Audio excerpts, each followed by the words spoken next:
everyone. How you doing today? Welcome back to my YouTube channel. Thanks for joining me today.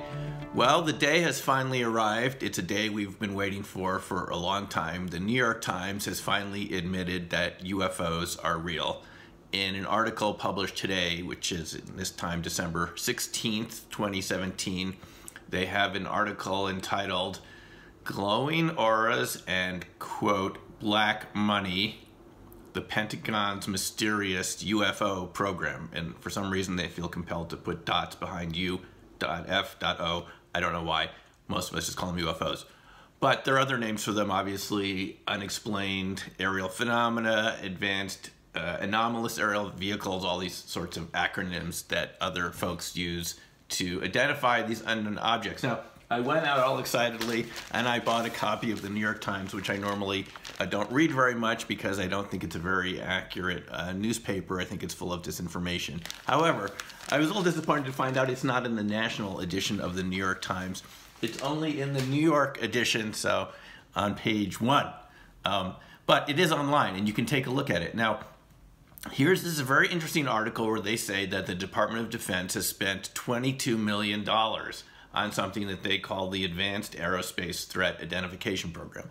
Now, if you saw my previous video about 2 weeks ago, I mentioned to you that the Tom DeLonge to the Stars Academy event was a real disclosure event, and even though I don't agree with every kind of aspect of the way they define the phenomena, especially whether it's hostile or not, it's a real disclosure effort, and obviously you couldn't do this unless the government was cooperating in some way. But here's the interesting thing about this. We had Luis Elizondo present at this media event from last October. He talked about the Aerospace Threat Identification Program, but I think a lot of us assumed at the time that the government was just giving him permission to talk about it and that it was sort of a non-controversial topic. But here we find out in this New York Times article that in fact the Pentagon has been attempting to hide this program. It was in existence from 2007 till 2012, and $22 million of taxpayers' money was spent on the Advanced Aerospace Threat Identification Program. But the interesting thing is the official response from the Department of Defense is that they didn't find anything of significance, or maybe of defense significance, so they canceled the program after 5 years. Kind of like what they said about the remote viewing program in 1995. You know, it didn't really produce anything valuable, which we know was untrue about remote viewing. But the interesting thing here is that Luis Elizondo in this article says that he quit the program. We know that he quit because he said so in the Tom DeLonge event, but here he says that he quit the program because he thought this was extremely important and the Defense Department wasn't talking about it. Furthermore, in the article, the Department of Defense says that this program was canceled in 2012 and that they haven't done anything with it since. Kind of like what they told us back when they canceled Project Blue Book in 1969. You know, we didn't find anything and there's nothing else going on. This is what they're saying to the New York Times reporters here, which happen to be Helene Cooper, Ralph Blumenthal, and Leslie Kean, who we're familiar with. The interesting thing about in the article is that in their interview with Luis Elizondo, he says, no, the program wasn't canceled. It actually just went into various aspects of the Navy and the Central Intelligence Agency. So we've already got a very interesting situation developing here where the Department of Defense says we canceled it completely, and you have a former member who just quit a couple weeks ago who says he was still working with that program until a couple weeks ago.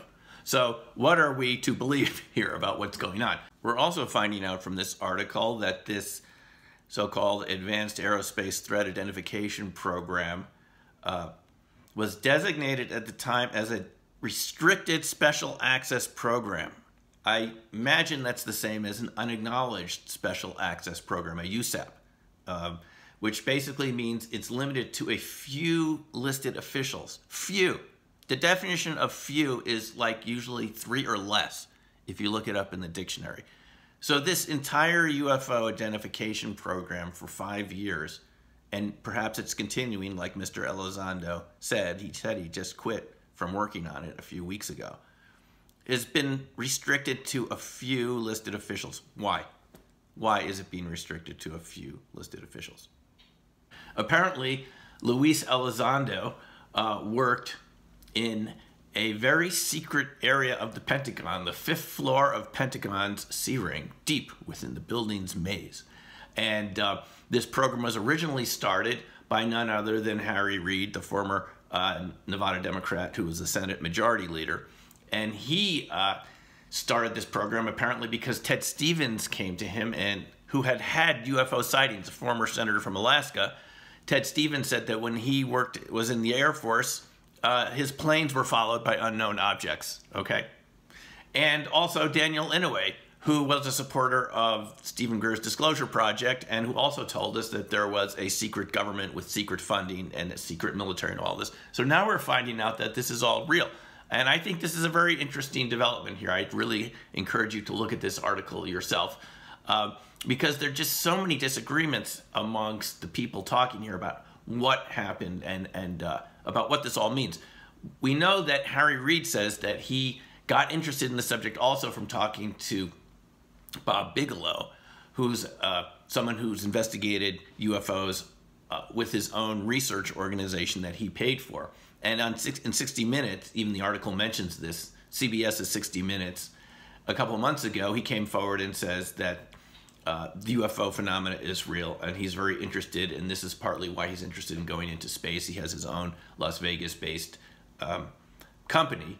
And he also mentions that, unbelievably here, that there are storage facilities in Las Vegas where some of this material from these UFOs, crashed UFOs, is being held.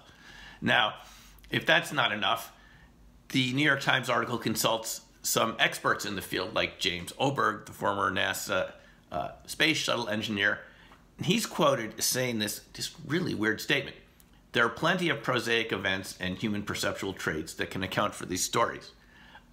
Lots of people are active in the air and don't want others to know about it. So what you're saying is that the Department of Defense doesn't know about these other people who are active in the air. Then who are these other people? If the Department of Defense and the Defense Intelligence Agency don't know who these people are, who are they? They're happy to lurk unrecognized in the noise and even stir it up as camouflage. Okay, so we know what Oberg's talking about. There could be secret government satellite programs, all these things. Yes, these exist, but our own government knows about these. What they're saying here is that our own Navy, they talk about this encounter between with the USS Nimitz in 2004 with F-18 fighter jets, and they couldn't catch this object. They couldn't get a lock on it.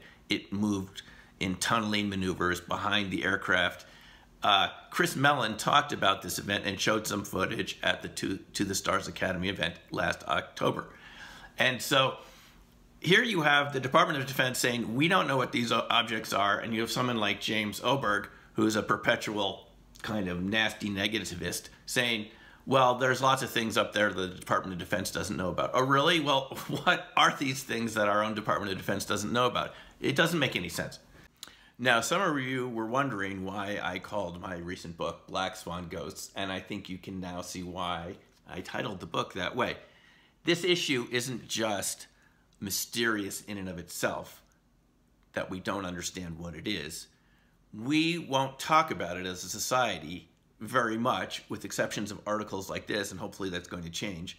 It's a black swan ghost topic, not just because it's classified within the government, as we're now finding out, but because we're afraid to talk about it. Look at what Bob Bigelow says right here in this article.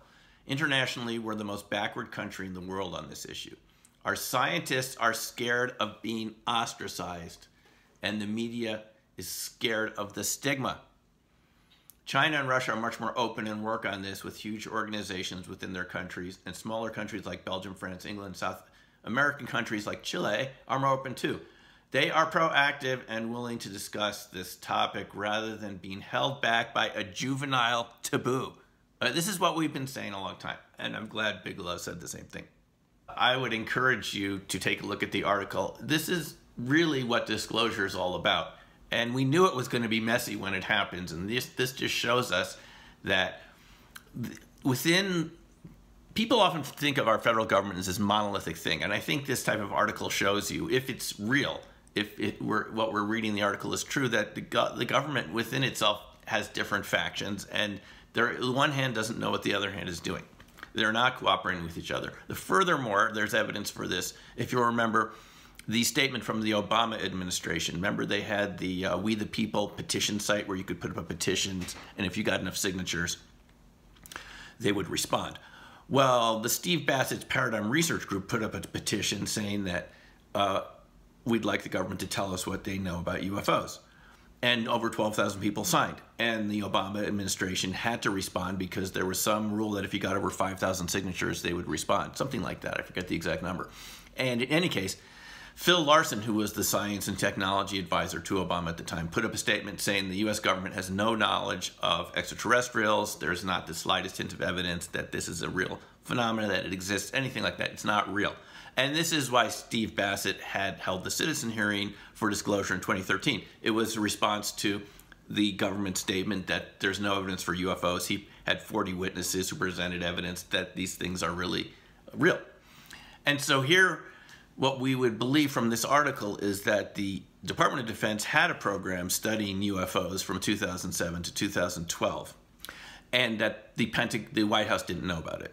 So either this means that the White House under President Obama didn't know what the Pentagon was doing with regards to studying UFOs, or they knew about it and weren't telling us the truth. Either way, it's kind of a big story in my view.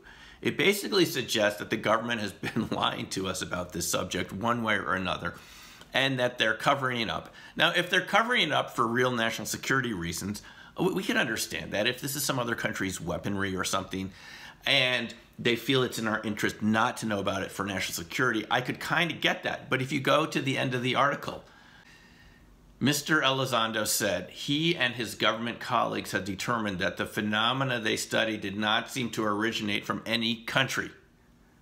That means it must be extraterrestrial, right? I don't know. I can't see any other way of explaining this. That fact is not something any government or institution should classify in order to keep secret from the people. So here we have Mr. Elizondo and Hal Puthoff, our friend, remote viewing friend, who helped start remote viewing with Ingo Swann and other fantastic psychics back in the early 70s at SRI, plus Chris Mellon, who was in the To the Stars Academy event, saying that we don't know where these objects are from. And others are saying, well, this probably has a prosaic explanation. So this is just, listen, we can't sort this out here, but you can see that things are beginning to split.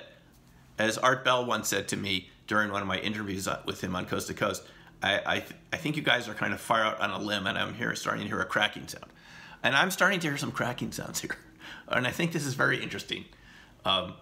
These cracking sounds are quite fascinating to me, and it's only going to get more interesting, I'm sure, as the weeks go on to find out what is going on. Maybe they'll release more footage, more objects that we'll find out the government has been studying that they don't know what they are.